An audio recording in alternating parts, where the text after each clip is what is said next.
Join me as I dive into the crazy world of aircraft carriers and try to figure out if these massive ships really are floating cities at sea. In this video, we'll explore how aircraft carriers function as floating cities, delving into their size, capabilities, and the life of those who live and work on them. Despite their impressive features, many people are unaware of the complexities and challenges of maintaining such a massive vessel at sea. Aircraft carriers are truly gargantuan, with some stretching over 1,000 feet in length and displacing over 100,000 tons of water. That's massive, right? To put it into perspective, that's roughly the same length as the Eiffel Tower laid flat on its side. The sheer scale of these vessels is awe-inspiring, but it poses significant logistical challenges. For instance, keeping the ship supplied with food, water, and fuel is a monumental task that requires meticulous planning and execution. It's not just a matter of stocking up on snacks and calling it a day. We're talking about sustaining thousands of people for extended periods of time.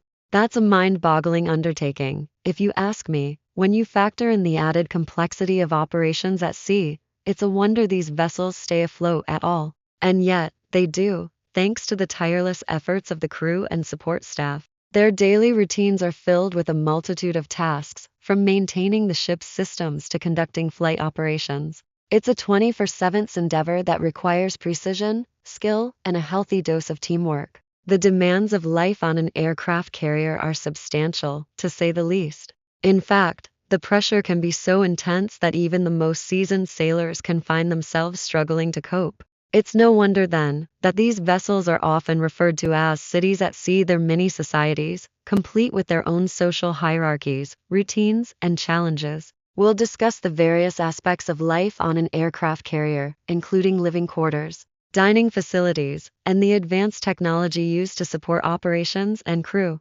One of the most fascinating aspects of life on an aircraft carrier is the sleeping arrangements. Believe it or not, the ship's crew is housed in cramped, stacked bunks that stretch for rows upon rows. It's a far cry from the comforts of home, but it's a necessary compromise given the ship's limited space. And yet, despite the close quarters, the sense of community among the crew is palpable. They've developed a unique camaraderie that helps them cope with the stresses of life at sea. Take, for instance, the ship's mess hall, where meals are served around the clock to cater to the crew's varied schedules. It's not exactly haute cuisine, but it's a vital lifeline that keeps the crew going.